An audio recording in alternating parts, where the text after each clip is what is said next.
The rain poured down over the cracked pavements of the city, washing away the dust and noise, but not the loneliness that hung in the air. Inside a small, worn-down shelter tucked between two abandoned buildings, a woman named Clara wiped her trembling hands on an old apron and continued serving soup to people who had nowhere else to go. Her clothes were faded, her shoes worn thin, and her eyes, though tired, still held a light that refused to die. She had been there every evening for 7 years, quietly helping others, quietly sacrificing, and quietly being forgotten. No one ever asked her name. No one ever stayed to say thank you. The world outside didn't even know she existed. Yet, Clara never stopped. She would arrive before dawn, prepare food with whatever donations came in, mend torn blankets, and sweep the cold concrete floor long after everyone left. There was no applause,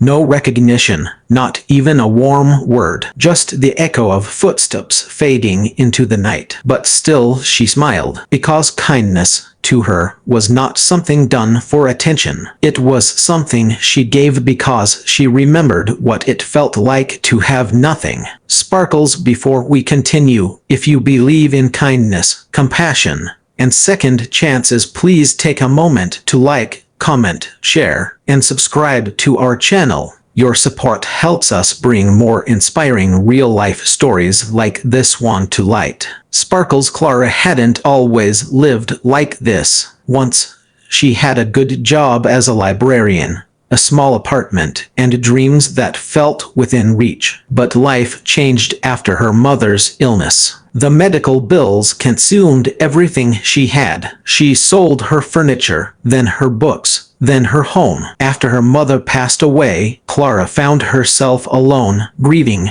and broke. The shelter she now volunteered at had once been her refuge, a place where a stranger handed her a bowl of soup on a freezing winter night and told her she still mattered. That moment changed her forever. She swore that if she ever got back on her feet, she'd do the same for others. Years passed, and even though she never regained financial stability, Clara found purpose. The shelter became her world. She learned how to stretch small donations, how to fix broken things, and how to turn little acts into big miracles. When the electricity was cut off, she found candles. When food ran out, she cooked whatever scraps she could find. She became known as Miss Clara among the homeless, though few knew her story. She was simply the woman who never said no, the one who smiled even when her eyes looked hollow. But lately, things had been getting harder. Donations were dropping, the roof was leaking, and the city was threatening to shut the shelter down for safety violations. Clara stayed up late writing letters to local businesses, begging for help, but no one responded. It seemed the world was too busy to care about a forgotten building or the souls inside it. She had begun to wonder if all her effort even mattered. Would it make any difference if she stopped showing up one day? Would anyone even notice? One particularly cold morning, she arrived to find that the shelter's water pipes had burst. The floor was flooded, and the pantry was ruined. She sank to her knees, hands covering her face, as tears mixed with the muddy water around her. For the first time in years, she felt defeated. All the nights she had gone hungry so others could eat, all the prayers whispered into the silence, it suddenly felt pointless. She sat there for hours, shivering, whispering to herself that maybe kindness was just something the world didn't see anymore. What Clara didn't know was that far across the city, a man named Adrian Cole had been watching her indirectly, quietly, and for months. Adrian was one of the richest men in the country, a billionaire who owned several tech companies and lived in a world far removed from people like Clara. But after losing his wife to cancer 2 years earlier, he had started searching for meaning beyond money. One night, While driving through the city in disguise, he saw Clara outside the shelter handing out food to a man lying on the sidewalk. She didn't know anyone was watching, but Adrian saw the way she knelt down, covered the man with her own coat, and whispered words of comfort. Something about that moment hit him deep. It wasn't pity, it was admiration. He couldn't stop thinking about the woman who still gave, even when she had nothing. In the following weeks, Adrian quietly donated small amounts to the shelter under a fake name, just to see what she would do. Every time, the money was used for others, not herself. He saw how she stretched every dollar, how she never took credit, and how she smiled through exhaustion. It stirred something in him, a sense that kindness like hers was sacred, and the world needed to see it.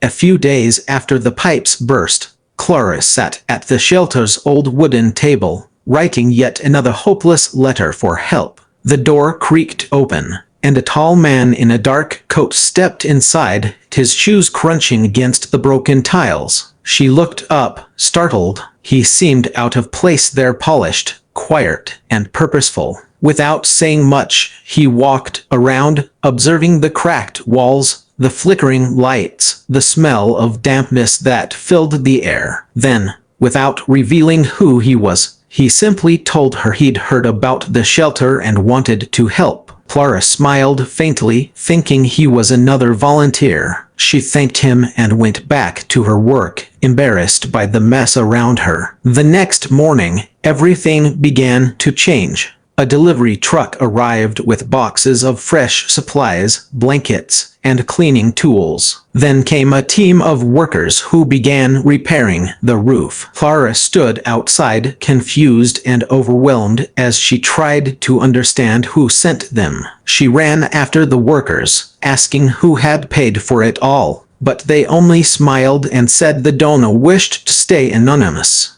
Days turned into weeks, and the shelter transformed. The walls were painted, the floors fixed, and new beds arrived. The once forgotten place began to shine again, and the people who had drifted away returned, curious about the miracle that had revived their home. Clara's heart filled with gratitude, but also confusion. She couldn't imagine who would care enough to do this. She still wore the same old coat, still worked long hours, never expecting to meet the person behind it all. But fate had other plans. One evening, as she served soup to a group of children, she noticed the same tall man from before standing near the doorway. He was holding a small notebook, just observing her. She smiled and offered him a bowl, asking him to sit. He thanked her quietly and said he wanted to show her something. Clara followed him outside, and there, parked on the side of the street, was a van with the words "The Hope Foundation" printed on it. The man turned to her and said softly that the foundation was hers now that all the funds, supplies, and new facilities had been arranged in her name. She froze, speechless. For a moment, she thought it was a mistake, some cruel joke, but then he continued, telling her that her kindness had inspired something much bigger, that he had watched how she gave without expecting anything, and he wanted the world to see what true generosity looked like. Her eyes filled with tears as she realized who he was. She recognized his face from the news, the magazines, the billionaire who had changed industries and influenced millions. But now, standing in front of her, he was simply a man with gentle eyes who had been moved by her humanity. He told her that the world might not always notice kindness right away, but it never truly goes unseen. That somewhere, somehow, it finds its way back multiplied. That night, Clara walked through the newly restored shelter with tears streaming down her cheeks. She ran her hands along the smooth walls, the polished floor, the shelves filled with food. For years, she had felt invisible. For years, she had given everything without expecting to be seen. And now, the universe had sent her the most unexpected reward, not money, not fame, but a chance to help even more people. Her heart overflowed with gratitude as she whispered a prayer, not for herself, but for everyone who had ever felt unseen, reminding them that kindness always matters. Weeks later, the story of the Hope Foundation spread across the city. News channels called Clara the woman who built miracles. Donations began pouring in from across the country. People started volunteering, inspired by her story. The shelter became a beacon of hope, and Clara finally had a team to help her continue her mission. But even in all the attention, she never changed. She still served food, still cleaned up after everyone left, still smiled quietly when no one was watching. Because for her, kindness was never about being noticed, it was about keeping humanity alive, one small act at a time. Sparkles, if this story touched your heart and reminded you that kindness never goes unnoticed, please like, comment, and share this video. Subscribe for more real, inspiring stories that celebrate the power of compassion and second chances. Sparkles speech balloon. Before you go, comment below what's one small act of kindness you believe can make the world a little better. As the sun rose the next morning, Clara unlocked the shelter's new doors and looked around with quiet pride. The air smelled of fresh paint and hope. Children laughed in the courtyard, volunteers chatted as they prepared breakfast, and somewhere in the distance, the billionaire who once searched for meaning smiled as he watched the place come alive. For the first time in a long while, Clara felt seen, not because the world finally noticed her, but because kindness itself had found its way home.